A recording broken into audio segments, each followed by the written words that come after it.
Hi, this is Little Dwarf playing games while rambling incoherently into a microphone. Why? Well, just because I can, and I continue with Mass Effect 1 Legendary Edition. Now, I realized that the game is almost ending, and I still have Codex entries that I have not read, so let's quickly get through them. There shouldn't be as many left. After the Geth secure, Varen are omnivores with a preference for living prey. Originally native to the Krogan homeworld of Tuchanka, they are, like most life from Tuchanka, savage, clannish, and consummate survivors. They are pack hunters when vulnerable prey is readily available, and become scavengers when outnumbered or outclassed. Their supreme adaptability, vicious demeanor, and rapid breeding cycle have made them ubiquitous and dangerous pests on many worlds. Virtually everywhere the Krogan have been, Varen infestations have followed, wreaking havoc with the native ecology. The Krogan have had a love-hate relationship with Varen for millennia, alternately fighting them for territory and embracing them as treasured companions. To this day, Krogan raise them as beasts of war. One of the common subgenus of Varen has metallic silver scales, leading to the rather unusual nickname, fish dogs. Pharos is like the ancient human city of Troy, Ilos is a world known only through second-hand sources. References to Ilos have been found at several other Prothean ruins, though direct study of the world is unlikely to occur. Ilos lies in a remote area of the Terminus systems, only accessible by the legendary Mu Relay. 4,000 years ago, the Mu Relay was knocked out of position by a supernova and lost. Since then, Ilos and its cluster have been inaccessible. Occasionally, a university will organize an expedition to chart a route to Ilos using conventional FTL drive. These never get beyond the planning stages due to the distance and danger. The journey could take years or decades, passing through the hostile Terminus systems and dozens of unexplored systems. Okay, now the secondary entries.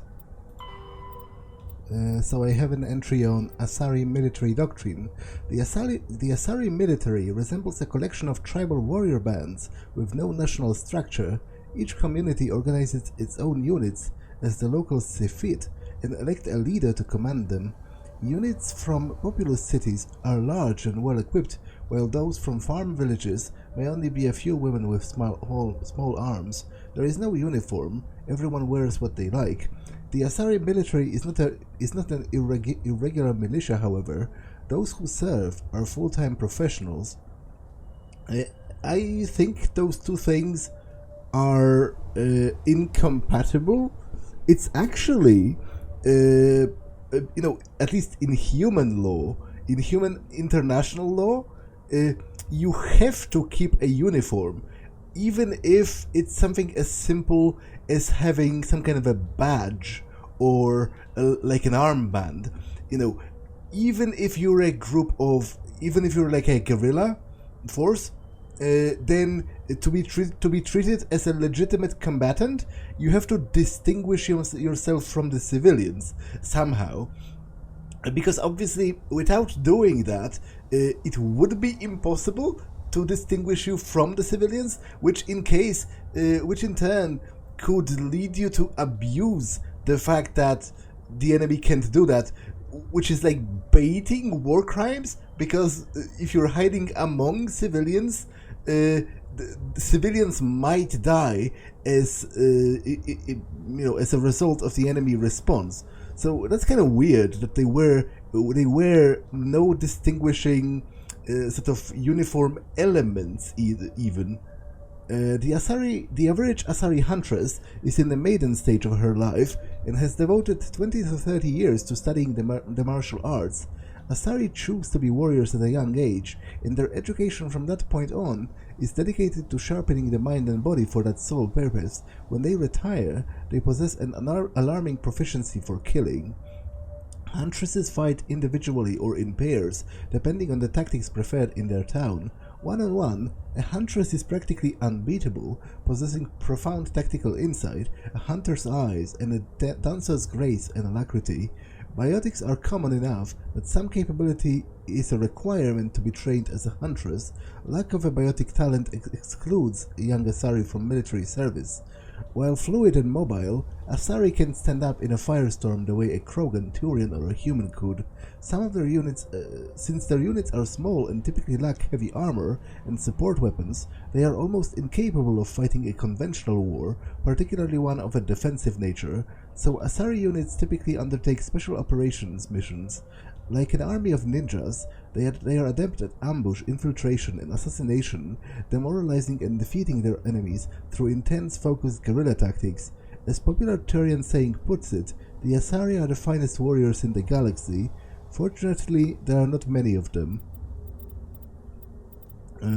Okay, a Salarian culture.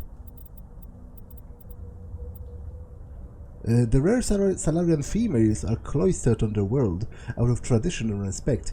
Powerful female Dalatrases are dynasts and political kingpins.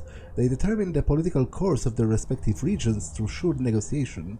Though male Salarians rise to the position of great authority in business, academia, or the military, they rarely have any input on politics.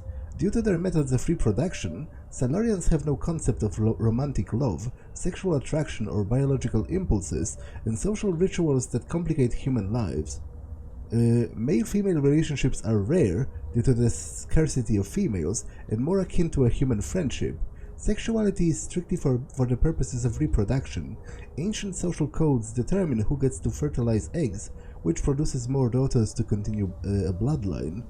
Fertilization generally only occurs after months of negotiations between the partners' clans and is done for the purposes of political and dynastic alliance.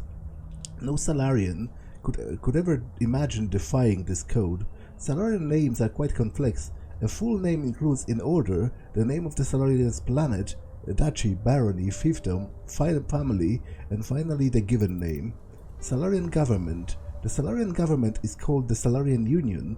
It is a labyrinthine web of matrilineal bloodlines with political alliances formed through interbreeding. In many ways, the Salarian political network functions like the noble families of Earth's medieval Europe.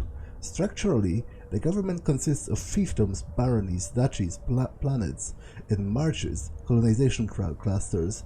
These are human nicknames. The original Salarian is unpronounceable. Each area is ruled by a single Dalatras, a matriarchal head of the household, and represents an increasing amount of territory and prestige within the Salarian political web. Approaching 100 members, the first circle of a Salarian's clan comprises parents, siblings, uncles, aunts, and cousins.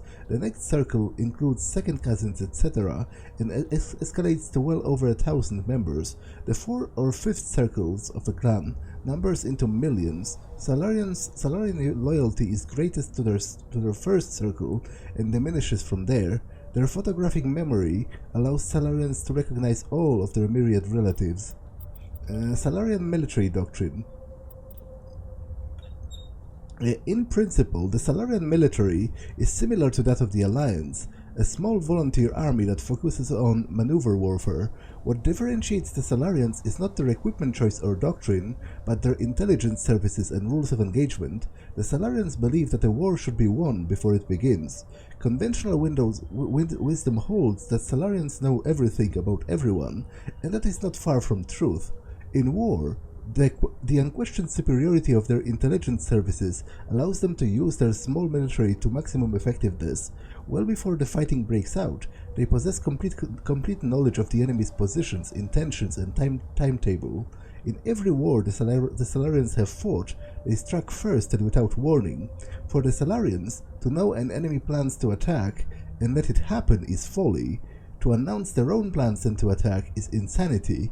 They find the human moral concept of do not fire until fired upon and declare a war before prosecuting it incredibly naive. In defensive wars, they execute devastating preemptive strikes hours before the enemy's own attacks. On the offense, they have never telegraphed their intentions with a declaration of war before attacking. Now, this is pretty strange because, if you compare that with what they did to me and what I was talking about, how stupid it was to not to give up the initiative to Saren and just wait for his attack. That goes totally counter the Salarian military doctrine, but I guess, the Salarian Counselor is only one of 3, so maybe he would have actually agreed with me, but he was probably outvoted by the others. Biotics are virtually unknown in the Salarian military. Those with such abilities are considered too valuable to be used as cannon fodder and are assigned to the intelligence services. While capable of defending themselves against most threats, the Salarians know that they are a small fish in a universe filled with sharks. As a point of survival, they have cultivated strong alliances with large powers, particularly with the Turians. Though the relationships between the two species was rocky at first, due to the Krogan uplift fiasco, the Salarians take pains to keep this relationship strong enough that anyone who might threaten them risks Turian intervention. Turian religion. Although Turians have a strict moral code, their belief in individual responsibility means that their concept of good and evil are simply the individual's choice between egoism and altruism in any given decision. They have no concept of good deities that encourage noble behavior, or evil ones that tempt individuals to misdeeds. Turians believe that groups and areas have spirits that transcend the individual. For example, a military unit would be considered to have a literal spirit that embodies the honor and courage that it has displayed. A city's spirit reflects the accomplishments and industry of its residents. An ancient tree's spirit reflects the beauty and tranquility of the area that grows within. These spirits are neither good nor evil, nor they are to be appealed for an intercession. Turians do not believe spirits can affect the world, but spirits can inspire the living. Prayers and rituals allow the individual to converse with a spirit for guidance or inspiration. For example, a Turian who finds his loyalty tested may appeal to the spirit of his unit, hoping to reconnect with the pride and honor of the group. A Turian who wishes to create a work of art may attempt to contact the spirit with a beautiful location. Turians enjoy absolute freedom of religion and can practice whatever appeals to them as long as it doesn't impede with anyone's ability to perform their duties. There are many practitioners of the Asari-Siarist philosophy. Since opening dialogue with the Human Systems Alliance, some Turians have embraced Confucianism or Zen Buddhism. That's actually pretty interesting. That's interesting that there are alien species that have embraced human religions or like human philosophies. I'm pretty sure in Mass Effect 2 there's a character who quotes Thomas Hobbes, who is a human philosopher.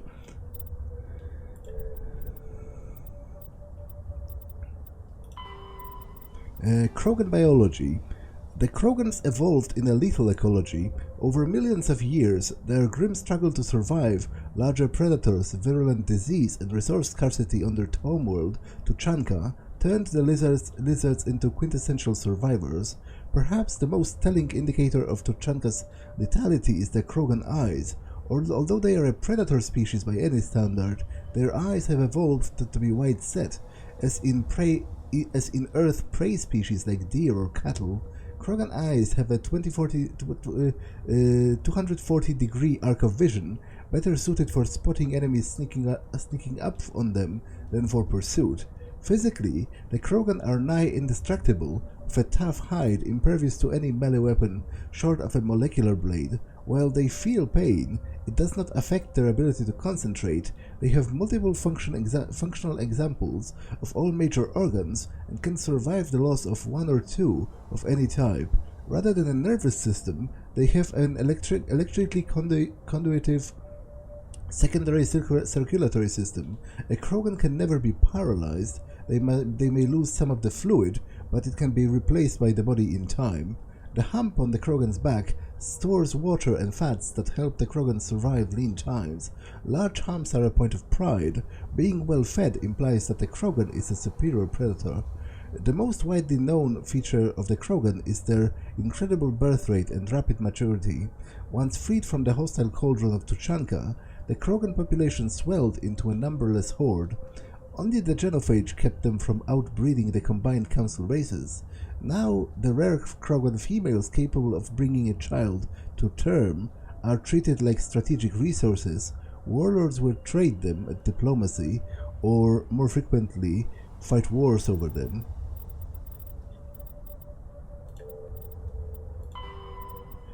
Terra Firma Party. Terra Firma is an alliance political party formed after the First Contact War. Its policy agenda is based on the principle that Earth must stand firm against alien influences. This covers a variety of legislation. Recent activities by Terra Firma includes opposition to a law requiring high school alien language study, a proposal to increase tariffs on alien imports, and leading a popular movement to mark the First Contact War with a public holiday. Though founded by well-meaning individuals who feared submersion of native human cultures under the wave of alien vogue, Terra Firma's agenda attracts many jingoists and xenophobes. Communications methodology. As the population of the galaxy increases and new worlds are settled, timely access for home users and frontier settlements with underdeveloped communication infrastructures is a growing problem. To ameliorate the bandwidth issues, a sophisticated array of data caches and virtual intelligence search agent programs. What? To ameliorate bandwidth issues, a sophisticated array of data caches and virtual intelligence search agent programs are available. When a user submits a query, it is first routed to the data cache on the colony or a star system. At the cache, the user's search agent VI collates mountains of locally stored data to find the desired material. If the information is not available locally, the query is passed to a neighboring system, and then outward in the expanding network. VI search agents in those systems replicate the search. If the desired information is found, it is compressed into a burst file and queued for transmission to the source system. The burst is assigned priority based on the number of queries for it. The greater the number of queries, the higher the priority.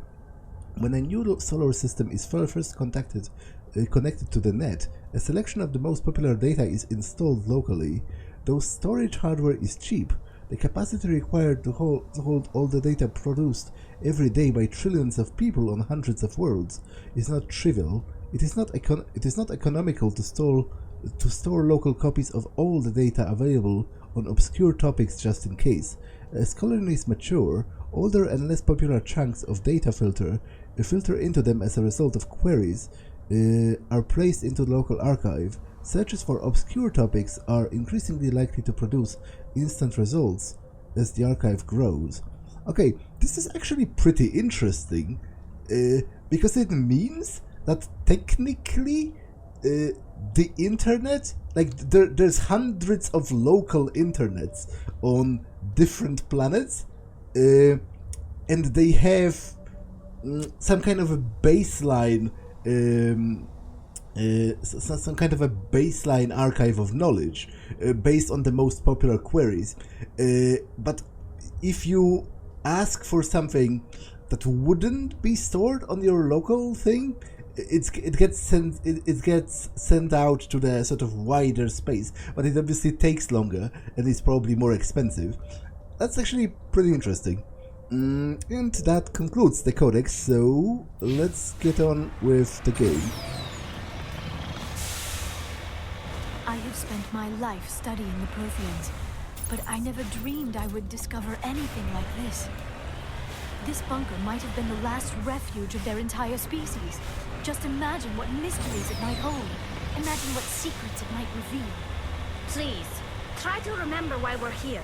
Saren, the conduit, the fate of the entire known galaxy. I am sorry. I was swept up in the moment. I just hope we have the opportunity to study this place in detail after this is done. I thought Saren would have set some kind of trap or ambush for us. They must have been in too much of a hurry. Or we just have yet to run into it.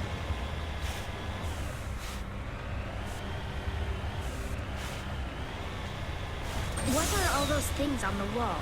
Some kind of containers? They look like I think I cut off a piece of dialogue. By driving too quickly. I will actually redo that.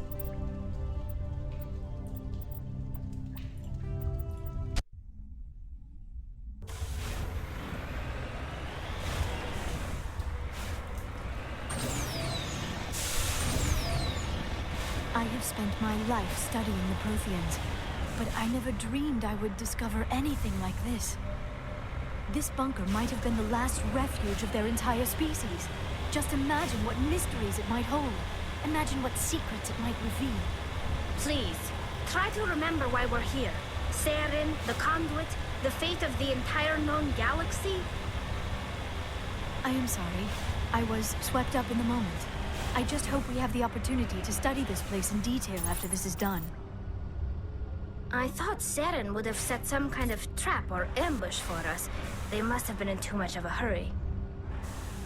Or we just have yet to run into it. What are all those things on the wall? Some kind of containers? They look like stasis pods. The Protheans probably tried to keep themselves alive through cryogenic freezing. Something must have gone wrong. This bunker became their tomb. The pods are dead as well as anyone inside. All of them?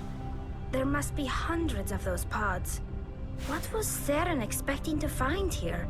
There's nothing left but corpses.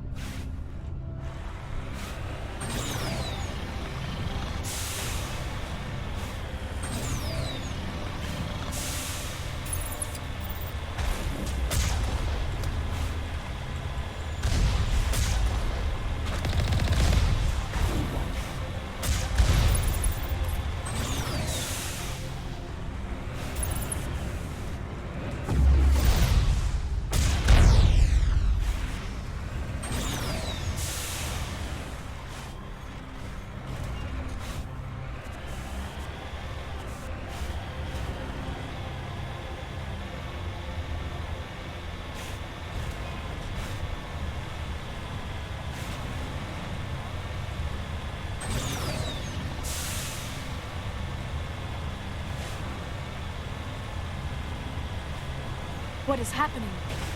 It's a trap! Saren must have set an ambush! I do not think Saren is behind this.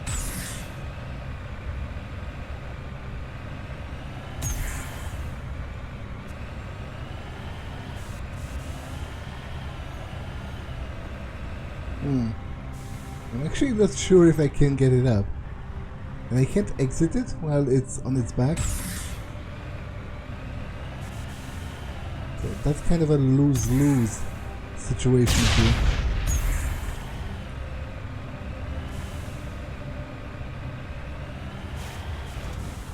Heading to position.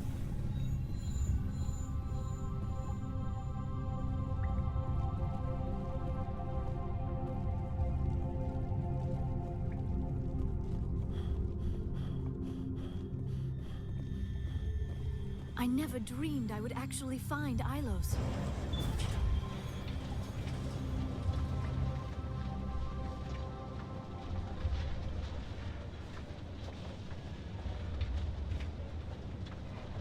I have studied the Protheans for decades, but I have never felt this sense of foreboding.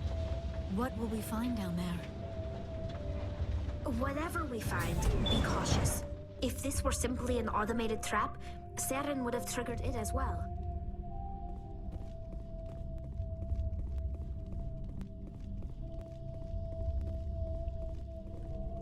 You are not Prothean, but you are not machine either. This eventuality was one of many that was anticipated. This is why we sent our warning through the beacons. Looks like some kind of VI program. Pretty badly damaged. I do not sense the taint of indoctrination upon any of you. Unlike the other that passed recently, perhaps there is still hope. This is incredible. An actual Prothean VI, and I can understand it. I have been monitoring your communications since you arrived at this facility. I have translated my output into a format you will comprehend. My name is Vigil. You are safe here for the moment. But that is likely to change. Soon, nowhere will be safe. Are you some kind of artificial intelligence program? I am an advanced non-organic analysis system, with personality imprints from Kesad Aishan, Chief Overseer of the Ilos Research Facility. Why did you bring me here? You must break a cycle that has continued for millions of years. But to stop it, you must understand, or you will make the same mistakes we did. The Citadel is the heart of your civilization and the seat of government, as it was with us, and as it has been with every civilization that came before us. But the Citadel is a trap. The station is actually an enormous mass relay, one that links to dark space, the empty void beyond the galaxy's horizon. When the Citadel relay is activated, the Reapers will pour through, and all you know will be destroyed. How do the Reapers survive out in dark space? We have only theories. The researchers here came to believe the Reapers enter prolonged states of inactivity to conserve energy. This allows them to survive the thousands and thousands of years it takes for organic civilization to rebuild itself. But in this state, they are vulnerable. By retreating beyond the edges of the galaxy, they ensure no one will accidentally discover them. They keep their existence hidden until the Citadel relay is activated. How come nobody ever noticed the Citadel was an inactive mass relay? The Reapers are careful to keep the greatest secrets of the Citadel hidden. That is why they created a species of seemingly benign organic caretakers. The Keepers maintain the station's most basic functions. They enable any species that discovers the Citadel to use it without fully understanding the technology. Reliance on the Keepers ensures no other species will ever discover the Citadel's true nature. Not until the relay is activated and the Reapers invade. If he turns on the relay, the Reapers can wipe out the Council and the Citadel fleet in one fell swoop. That was our fate. Our leaders were dead before we even realized we were under attack. The Reapers seized control of the Citadel, and through it, the mass relays. Communication and transportation across our empire were crippled. Each star system was isolated, cut off from the others. Easy prey for the Reaper fleets. Over the next decades, the Reapers systematically obliterated our people. World by world, system by system, they methodically wiped us out. Some of you must have managed to survive. Through the Citadel, the Reapers had access to all our records, maps, census data. Information is power, and they knew everything about us. Their fleets advanced across every settled region of the galaxy. Some worlds were utterly destroyed. Others were conquered, their populations enslaved. These indoctrinated servants became sleeper agents under Reaper control. Taken in as refugees by other Protheans, they betrayed them to the machines. Within a few centuries, the Reapers had killed or enslaved every Prothean in the galaxy. They were relentless, brutal, and absolutely thorough. What do the Reapers get out of this? Why do they keep repeating this pattern of genocide over and over? The Reapers are alien, unknowable. Perhaps they need slaves or resources. More likely they are driven by motives and goals organic beings cannot hope to comprehend. In the end, what does it matter? Your survival depends on stopping them, not in understanding them. I don't understand. Where did the Reapers go after they conquered your people? Our worlds were stripped bare, harvested by the indoctrinated slaves. Everything of value, all resources, all technology was taken. Certain that all advanced organic life had been extinguished, the Reapers retreated back through the Citadel relay into dark space, sealing it behind them. All evidence of the Reaper invasion had been wiped away. Only their indoctrinated slaves were left behind, abandoned. Mindless husks, no longer capable of independent thought, the indoctrinated soon starved or died of exposure. The genocide of the Protheans was complete. You said you brought me here for a reason. Tell me what I need to do. The conduit is the key. Before the Reapers attacked, we Protheans were on the cusp of unlocking the mysteries behind mass relay technology. Ilos was a top-secret facility. Here, researchers worked to create a small-scale version of a mass relay, one that linked directly to the Citadel, the hub of the relay network. The conduit is not a weapon. It is a backdoor onto the Citadel. How did you manage to stay hidden? All official records of our project were destroyed in the initial attack on the Citadel. While the Prothean Empire came crashing down, Ilos was spared. We severed all communication with the outside, and our facility went dark. The personnel retreated underground into these archives. To conserve resources, everyone was put into cryogenic stasis. I was programmed to monitor the facility and wake the staff when the danger had passed. But the genocide of an entire species is a long, slow process. Years passed, decades, centuries. The Reapers persisted, and my energy reserves were dwindling. You should have fought. We were a few hundred against a galactic invasion fleet. Our only hope was to remain undetected. I began to disable the life support of non-essential personnel. First support staff, then security. One by one, their pods were shut down to conserve energy. Eventually, only the stasis pods of the top scientists remained active. Even these were in danger of failing when the Reapers finally retreated back through the Citadel relay. There were hundreds of stasis pods out there. You just shut them down? You killed them? You were programmed to protect them, not kill them. This outcome was not completely unforeseen. My actions were a result of contingency programming entered on my creation. I bet they didn't tell the non-essential staff about this contingency. I saved key personnel. When the Reapers retreated, the top researchers were still alive. My actions are the only reason any hope remains. When the researchers woke, they realized the Prothean species was doomed. There were only a dozen individuals left, far too few to sustain a viable population. Yet they vowed to find some way to stop the Reapers from returning, a way to break the cycle forever, and they knew the Keepers were the key. I still don't understand what's going on here. Why is Saren trying to find the conduit? The conduit gives him access to the Citadel and the Keepers. The Keepers are controlled by the Citadel. Before each invasion, a signal is sent through the station compelling the Keepers to activate the Citadel relay. After decades of feverish study, the scientists discovered a way to alter this signal. Using the conduit, they gained access to the Citadel and made the modifications. This time, when Sovereign sent the signal to the Citadel, the Keepers ignored it. The Reapers are trapped in dark space.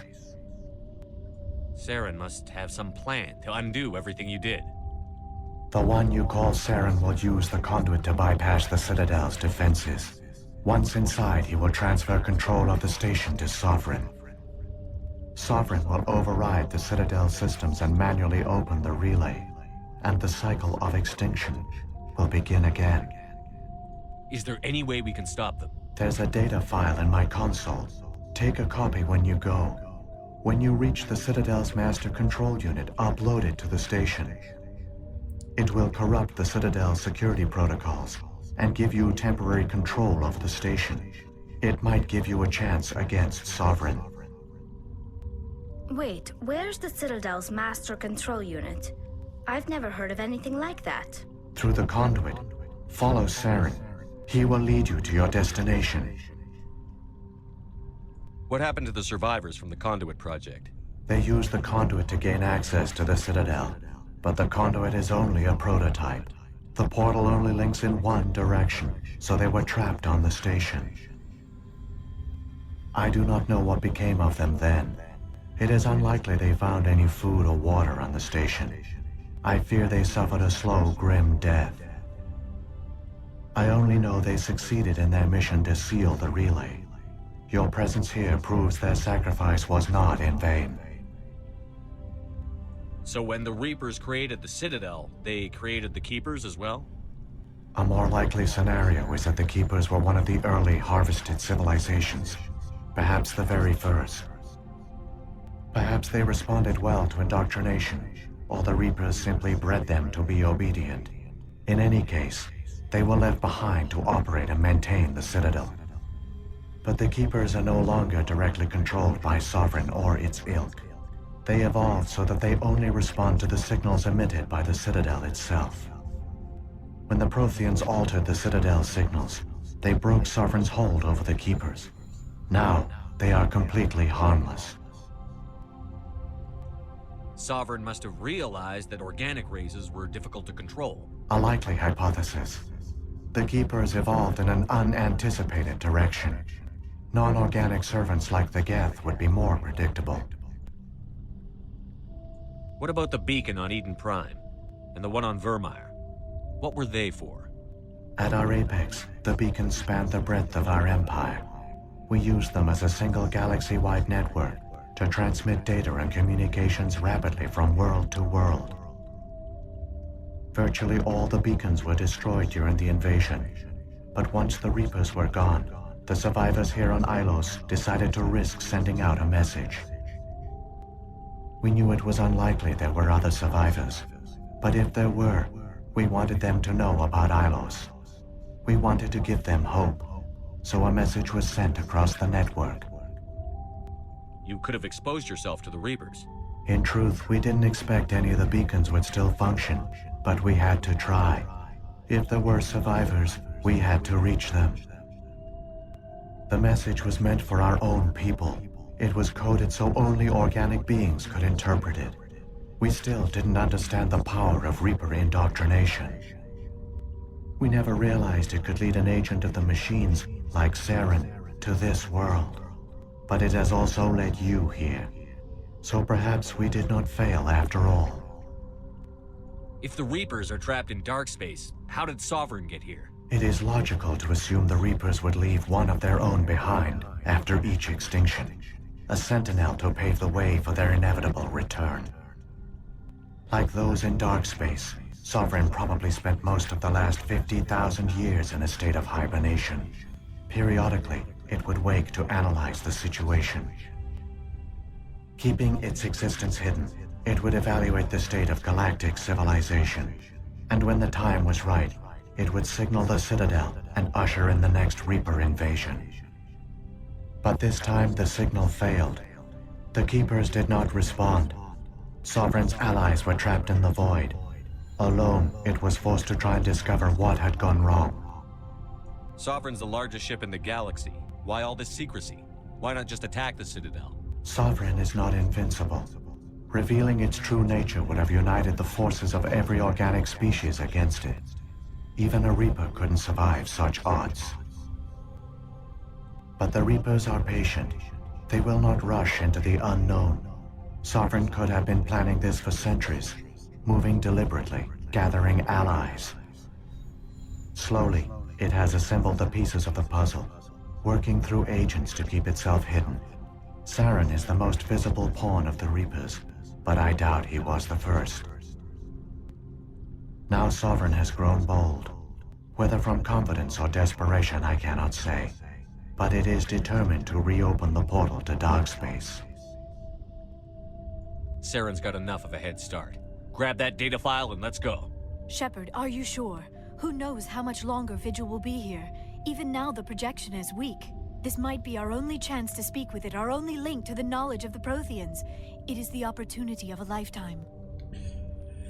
To be honest, it's kind of ballsy that the game even brings it up, because as much as I don't think it's necessarily a good idea to stay here and chat with it while galactic extinction is in plans for the nearest future, I do think it would have been actually a very good idea to record the conversation that has actually already, just happened.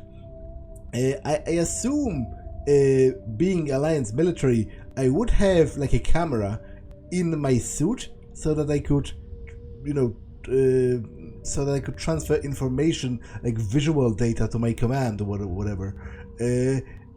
filming that conversation, especially with video, but even just the audio, I think, would have helped me to avoid a lot of stupid shenanigans that are going to happen in Mass Effect 2, because obviously it is a Prothean speaking in the Prothean language, and we do know there are scientists, educated people that do actually know the Prothean language, because we've read that's how humanity first found, the relay, and learned about the Mass Effect fields, because we've translated Prothean writing on Mars. So that would have been, one hell of a proof, actually, that maybe I'm not insane, and maybe the Reapers are actually a thing.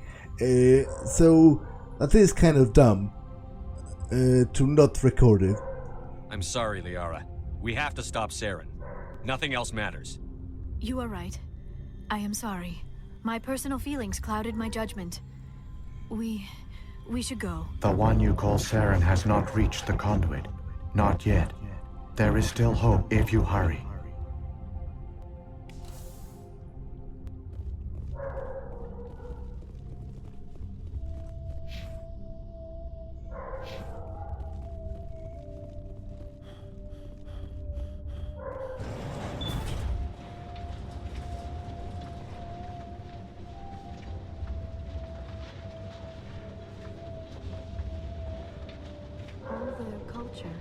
All their advanced technology, and the Protheans were taken in by the Reapers just as we were.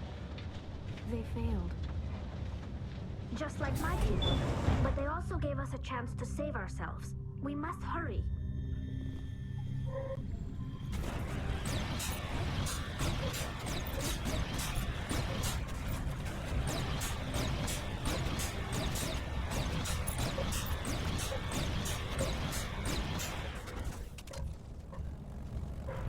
Wait.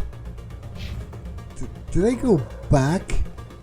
Am I an idiot? I might be. Yeah. So I did literally go back. I am insane. And by insane, I mean insanely stupid.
There, the conduit.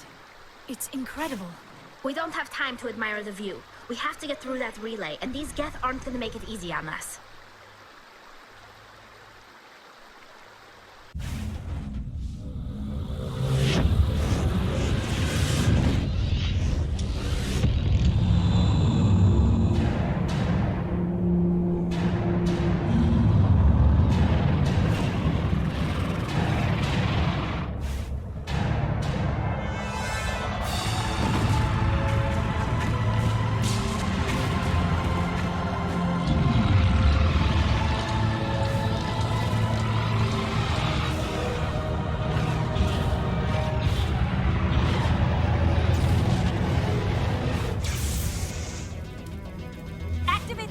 Seal the station! The arms aren't moving. System's not responding. Abandon the Citadel! Evacuate the Council! Citadel Control! Citadel Control, do you copy?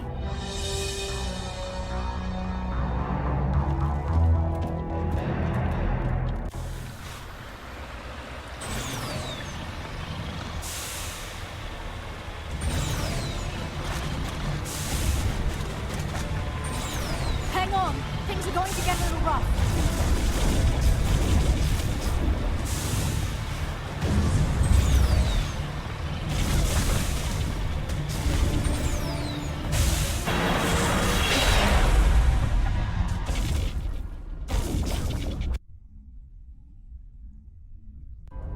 Critical failures detected across all monitored systems. Please begin emergency evacuation procedure.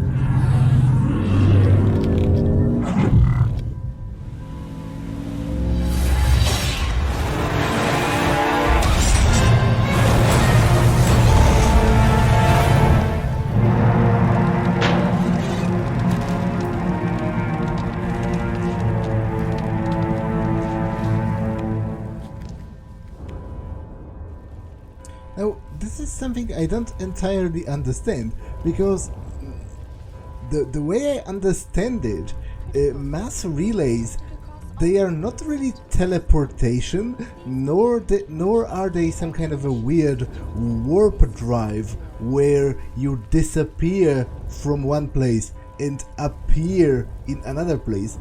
I was under the impression they are more like a giant railgun, because they first lower your mass, to such a small number that you can then be shot across space with faster than light speed. But obviously that's also kind of how it looks like, right? Where you approach one of them and you have this, they charge, and then there is this blue light that sort of shoots from it, and but obviously it wouldn't work with this, because how could it? Like, it wasn't, it wasn't like a straight line, and it went through literal freaking space and different space systems in an armored personnel carrier. So I guess I was just wrong. It is more like teleportation than anything else. You're not really traveling that distance, not even very fast. You're just disappearing from the first relay and appearing at the second relay, I guess. Critical failures detected across all monitored systems.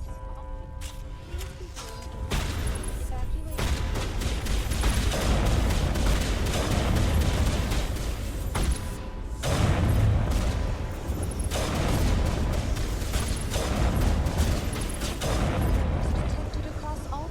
Take out those hostiles! Now is not the time.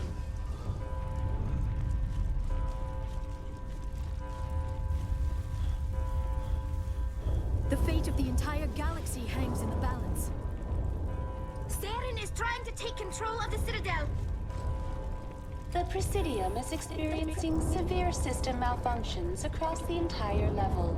All non-emergency personnel must evacuate immediately. Give me a rundown of the damage. We have lost all primary power to the level. Environmental controls are not responding.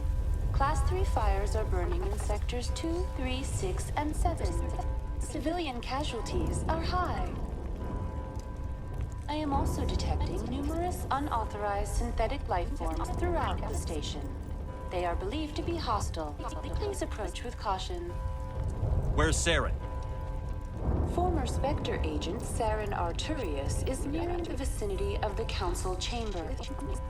A warrant has been issued for his arrest, though Citadel security is unable to respond at this time. What about Captain Anderson and Ambassador Udina? What happened to them? I have no information on the status of specific individuals. Once the current crisis has been resolved, a complete accounting of casualties and survivors will begin. What happened to the Council? In accordance with standard emergency procedures, the Council has been evacuated to the Destiny Ascension. Come on.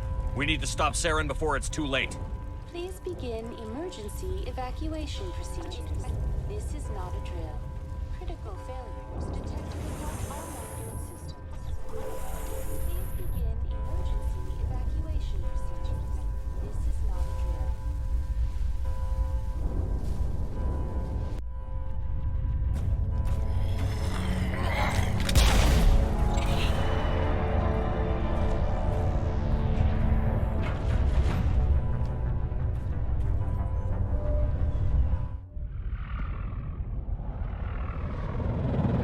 The Citadel's closing. They're sealing the station. Don't let the enemy ships inside the arms!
Saren's locked the elevator.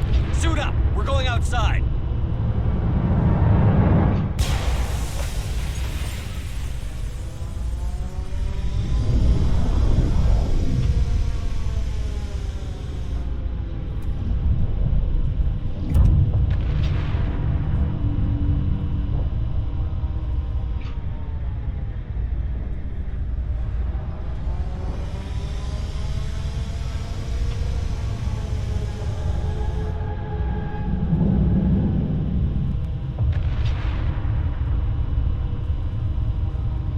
Don't worry about me, Shepard. Quarians are used to making spacewalks. It comes in handy if we have to make repairs on our ships. A spacewalk up the side of the Citadel? You certainly like to keep things interesting, Commander.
Okay, let's confront Saren. Unfortunately, I don't think I will level up before the game will end, which is a pity. I only need like 15,000 experience.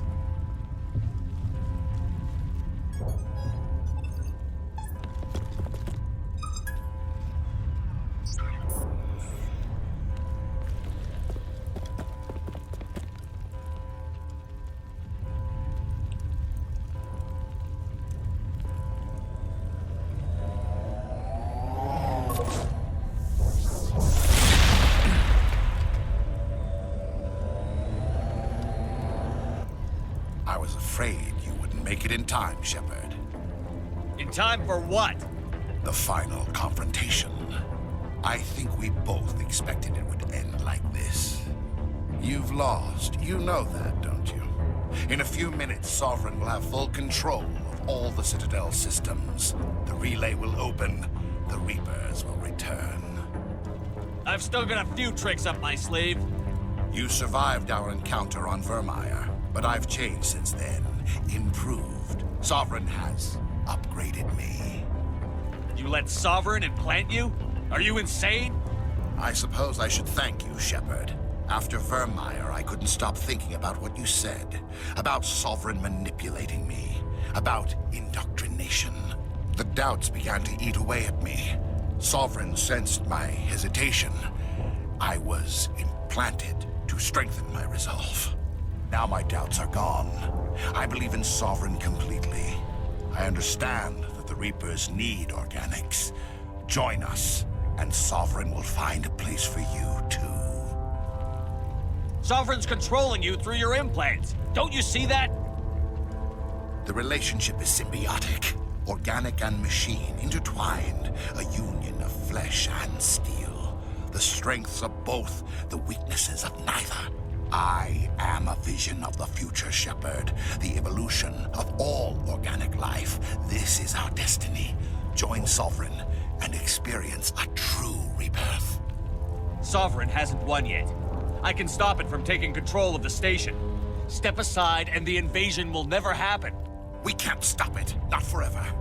You saw the visions. You saw what happened to the Protheans. The Reapers are too powerful.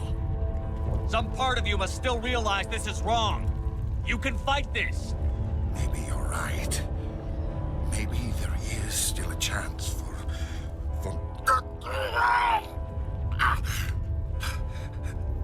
The implants. Sovereign is too strong. I'm sorry. It is too late for me. It's not over yet. You can still redeem yourself. Goodbye, Shepard. Thank you.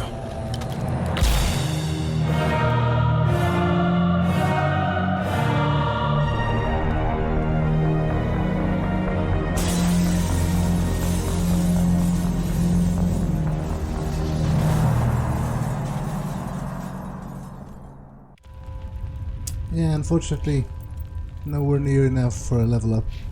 Oh well.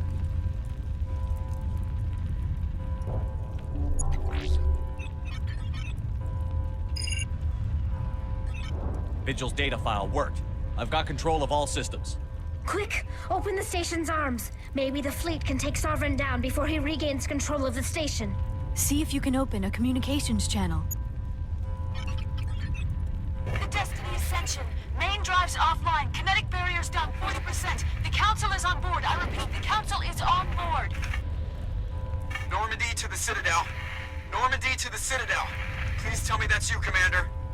I'm here, Joker. We caught that distress call, Commander. I'm sitting here in the Honduras sector with the entire Arcturus fleet. We can save the Ascension. Just unlock the relays around the Citadel and we'll send the cavalry in. Are you sure about this, Shepard? Human casualties will be very high if you send your fleet in now. This is bigger than humanity. Sovereign is a threat to every organic species in the galaxy. True. That's why you can't waste reinforcements trying to save the Council. You must hold them back until the Citadel arms open up and the human fleet can go after Sovereign.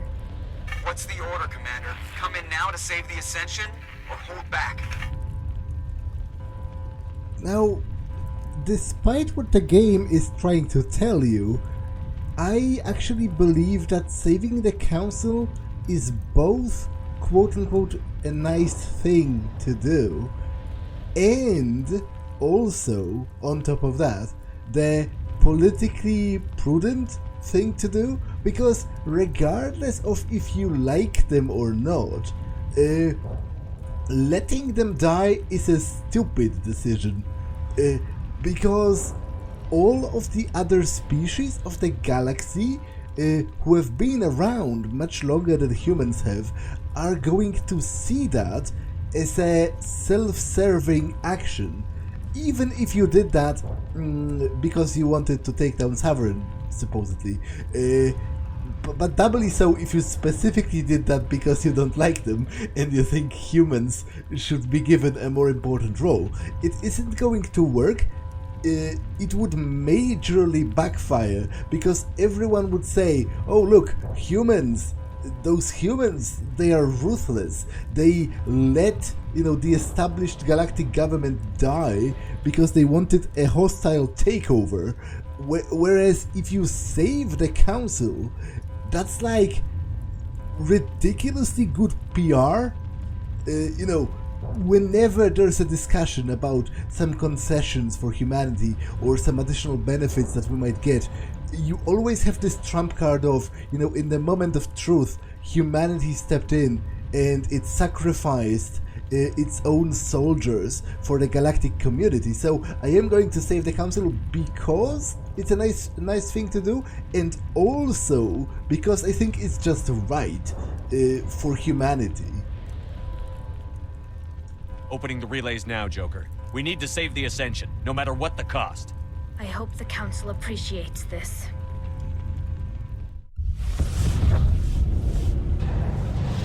Alliance ships, move in. Save the Destiny Ascension.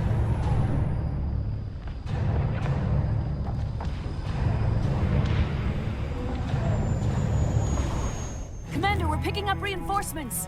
It's the Alliance. Thank the goddess.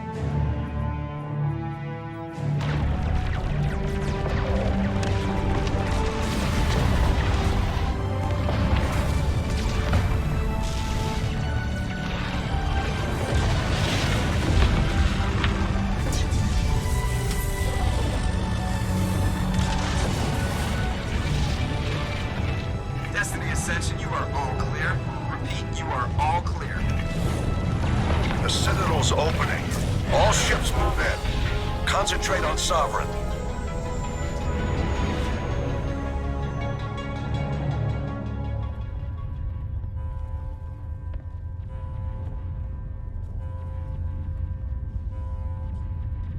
Make sure he's dead.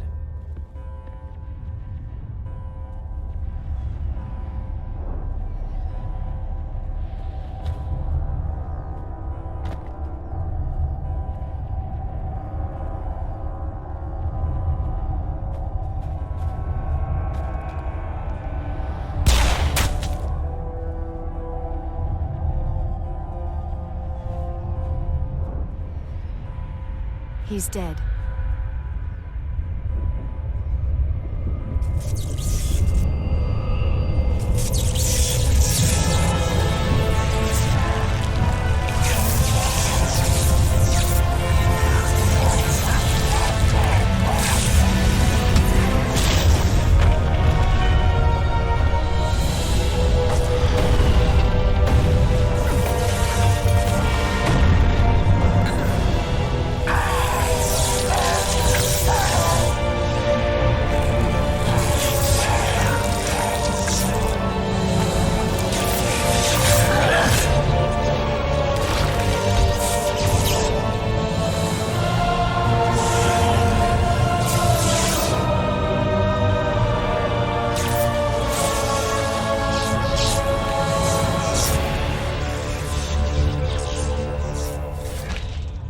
I am Sovereign, and this station is mine.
only chance.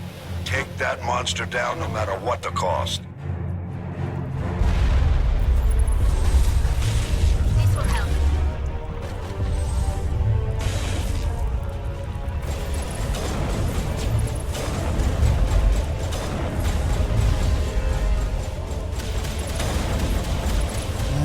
I'm pretty sure Saren is bugged.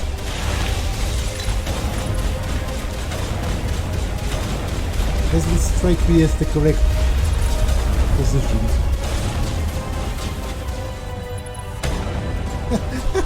It's actually kind of funny. What is not funny is that this game is like 20 years old and I paid full price for the re-release, so it should be flawless.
No way.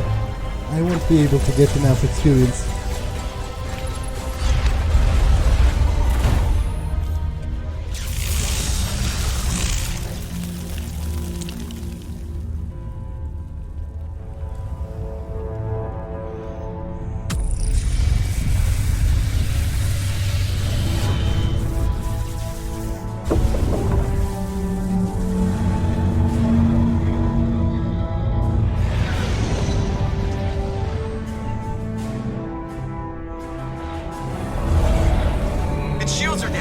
Our chance.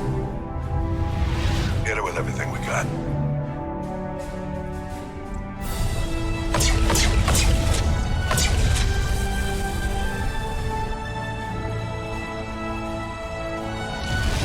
Hard on my flank. We're going in.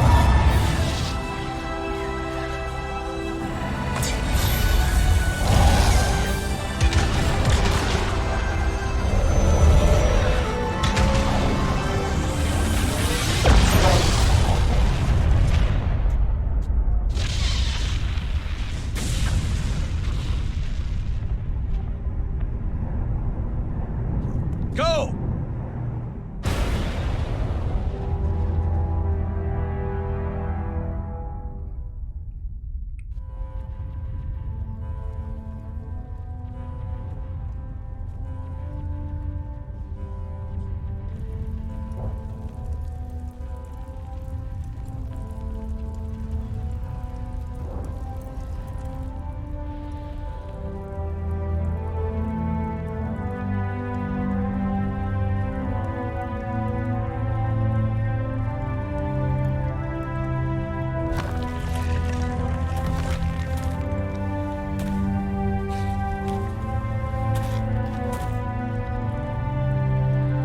Captain Anderson, we found them. They're in here.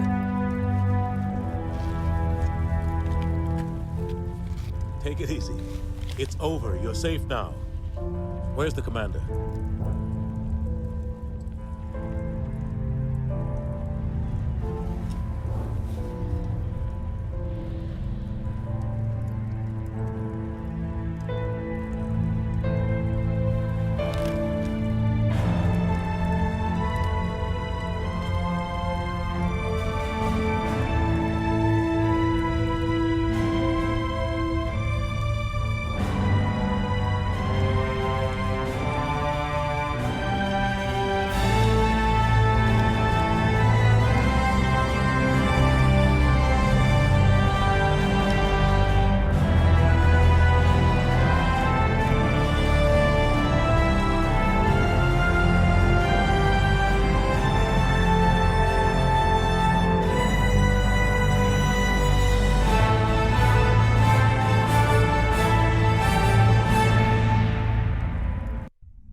Ambassador, Captain, Commander Shepard. We have gathered here to recognize the enormous contributions of the Alliance forces in the war against Sovereign and the Geth. Many humans lost their lives in the battle to save the Citadel. Brave and courageous soldiers who willingly gave their lives so that we, the Council, might live. There is no greater sacrifice, and we share your grief over the tragic loss of so many noble men and women. The Council also owes you a great personal debt, Commander, one we can never repay. You saved not just our lives, but the lives of billions from Sovereign and the Reapers. Commander Shepard, your heroic and selfless actions serve as a symbol of everything humanity and the Alliance stand for. And though we cannot bring back those valiant soldiers who gave their lives to save ours, we can honor their memories through our actions. Humanity has shown it is ready to stand as a defender and protector of the galaxy. You have proved you are worthy to join our ranks and serve beside us on the Citadel Council. Counselor, on behalf of humanity and the Alliance, we thank you for this prestigious honor and humbly accept. We will need a list of potential candidates to fill humanity's seat on the Council. Given all that has happened, I am sure your recommendation will carry a great deal of weight, Commander. Do you support any particular candidate? Udina is a prick, and the impression I get from him, even in Mass Effect 1, is that he's an opportunist. That politics is a game for him, and he is looking for maximizing gain, and he might be saying that it's gain for Earth as a whole, but ultimately he doesn't strike me as a good representative because he's a douche, as I said, and there is an argument to be made that effective politics does require you to be a douche, especially international politics does require you to be a douche from time to time to secure the interests of your party, and there is also an argument to be made that Anderson is not really suited for that because he's a soldier, not a politician. Doesn't really know that much about stuff, interspecies politics or whatever. But on the other hand, he is a decorated war hero, and he was also a candidate for the Spectres once upon a time, so he has to know something, and he must have impressed, the galaxy, the Citadel races in the past somehow, if they considered him. I am going to choose him. We need someone with the courage to stand up for what he believes in. Someone like Captain Anderson. Him? You must be joking. Anderson prefers to let his fists do the talking. Only with you, Ambassador. Only with you. Are you sure about this, Commander? The captain's a soldier, not a politician.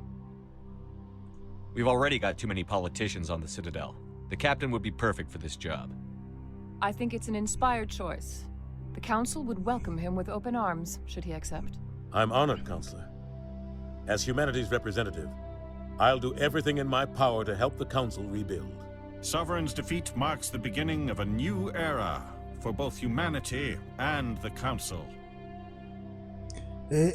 Actually, that sort of makes me realize that he might actually be a very good choice because he's a soldier, and we have a war ahead of us, because there's still the rest of the Reapers that are still trying to return. We have thwarted them by killing Sovereign, but they will probably look for some other way, so he might actually be a better choice in that, because he has a military perspective.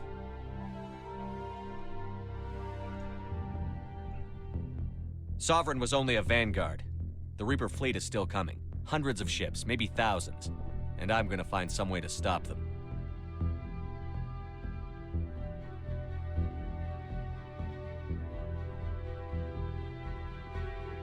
Shepard's right. Humanity is ready to do its part. United with the rest of the Council, we have the strength to overcome any challenge.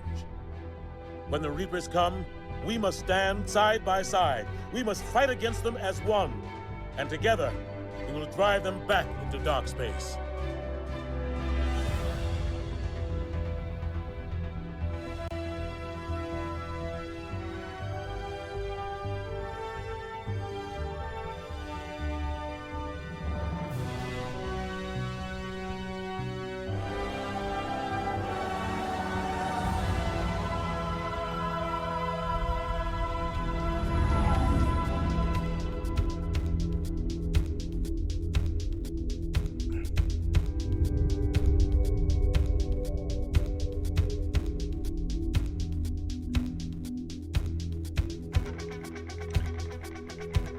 Well, so that was Mass Effect 1, and I must say, revisiting it after so many years has been a bit of a mixed bag. Don't get me wrong, I do like this game a lot. In fact, in many ways I do like it the most out of all of the franchise. Especially I think the introduction to the world and the overall world building was pretty great. The story was, when you strip it down to the bare, threads, it's actually a pretty standard story about quote-unquote saving the world. But it was, developed and it was, what's the word? Constructed nicely. The characters were interesting. The music is downright great in this game. And overall, the first and general impressions are still very good. But the problem is, I kind of forgot how much of a slog side content is in this game. Those uncharted planets, they are worthless. It seems like such a chore to keep driving on them, back and forth and picking up those pointless. Well, they are borderline pointless. They have a very minor impact, the collectibles. So yeah, the side content is kind of crap, actually. And I'm also surprised to remember how little dialogue is there with the squad mates during in between the missions. They sort of run out of dialogue pretty fast, actually. So it is a mixed bag. I would say, if I were to say honestly which one of the games I consider most enjoyable, I would say Mass Effect 2. But the problem I have with the subsequent games, which I will elaborate a lot upon when I play them, is that it seems to me they're a lot stupider.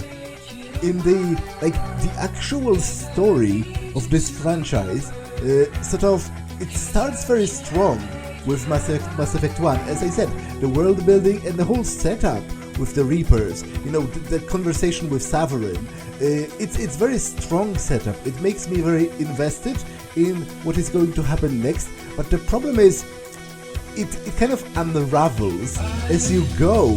It makes less and less sense until you reach the ending of Mass Effect 3, which once upon a time at release was actually an enormously large controversy, which I've become swept in as well. I felt actually betrayed by how stupid the ending of Mass Effect 3 is when I first played it at release, because I bought all of those games at release.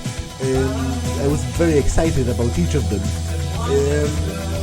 So yeah, overall, if you take a balanced view of both gameplay and everything else, I would say the most enjoyable game for me is Mass Effect 2, but I think Mass Effect 1 is actually the least stupid. It has the most coherent story and the most coherent sort of narrative structure. As you go, it kind of starts to unravel. But I will go through all of the other games as well, so I will talk at length about why I think they are stupid and why I think certain elements of them don't make that much sense. But for now, that's all for this one, and I will see you in the next one. Bye!